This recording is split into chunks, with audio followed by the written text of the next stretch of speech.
Hello everyone, I hope you guys are having a wonderful day making some really good trades. And yeah, today is going to be a little bit of a different video. I've gotten a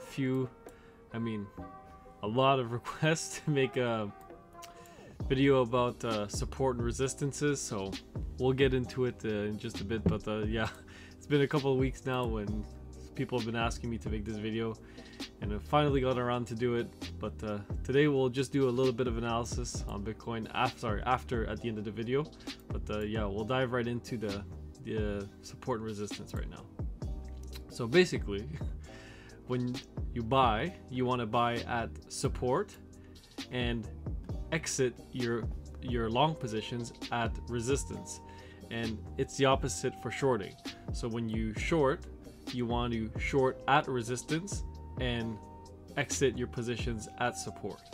So I'll give you a little bit of an example right here on the Dow Jones. So as we can see, we'll just delete these circles right here first, and we'll keep those lines there for now, but we'll do a little bit of a replay, right? So we'll go right here, do replay. You guys can also use this on TradingView. It's very useful tool to have. So now that we can replay it, we'll just play it back at I don't know how fast this is gonna be. We're gonna have to do way faster than that. Okay, so we could see that the price is moving, right? And now we've established that there is a certain level of support right here at 33,500, which I've outlined already before. So now we have, there's where we go. Now we currently see that we have two clear touch points of resistance at the moment on the Dow Jones. We have one right here and we have one right there. And now we can draw a trend line like I've already done before.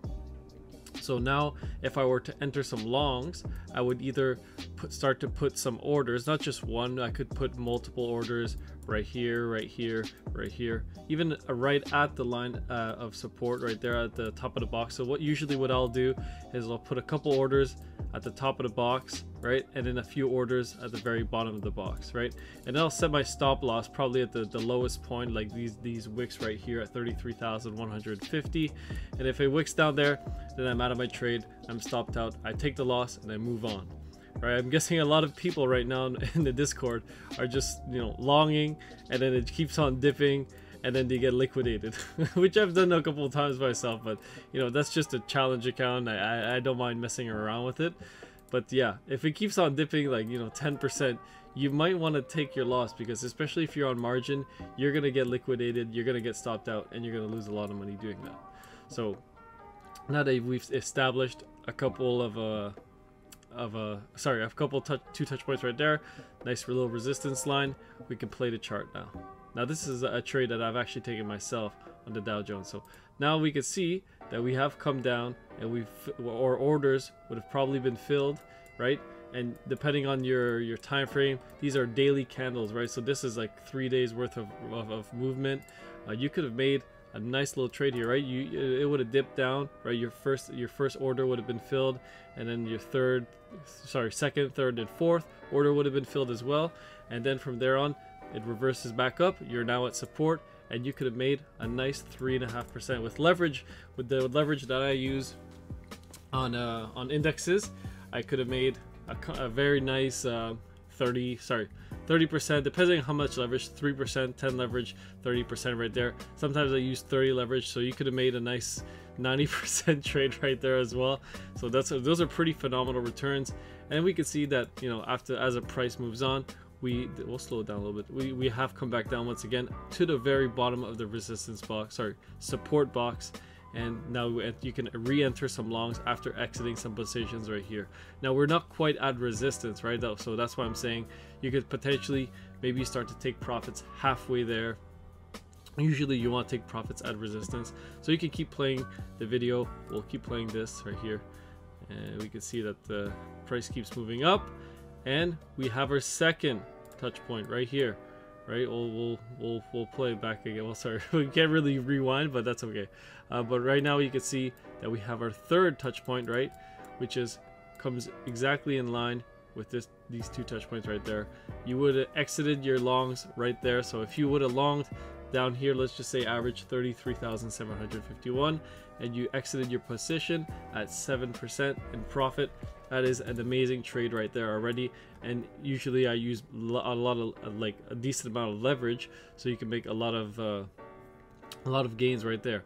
And as I exit my longs and I take my profits, I would re-enter a short position, and now the price exactly like predicted, well, not exactly as predicted, but as anticipated, reverses back down.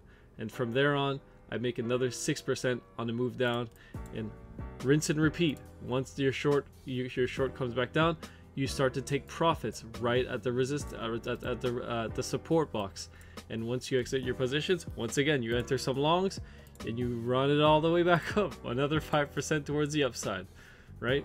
And I've drawn in my charts I've drawn my own take profit areas. So 35.750 right here in the past couple of days, and we can see, you know, chopping down here and there, and there we go, and we get another touch point right there. So this yellow line wasn't drawn before. This yellow line was drawn after these touch points came.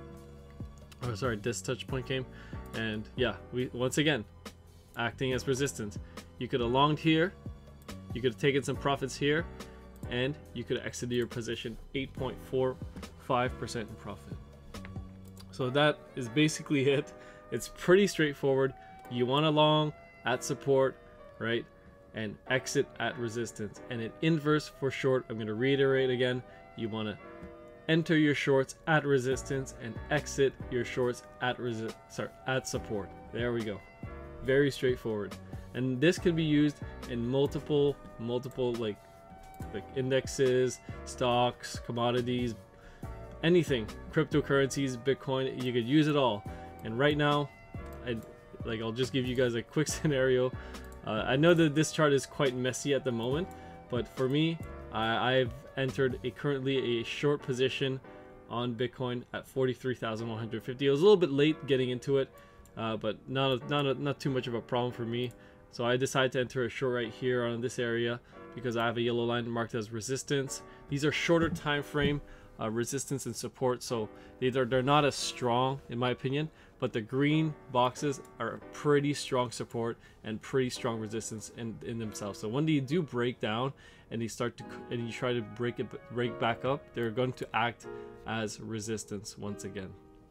So if they don't act as support here, right, and they break down, they're going to act as resistance here. So this green box right here ended up acting as support. We can see we had a big wick to the downside, right? But this was just a wick, and the candle closed right above this green box, and eventually we started bouncing above it, trying to break back towards the upside. We had some wicks down, right? Even a couple 4-hour candles closed underneath it, but ultimately pumping back up towards the upside, which exactly we got rejected. So if you guys could have entered some longs, some swing trades right here, you could have entered some longs at 46,351.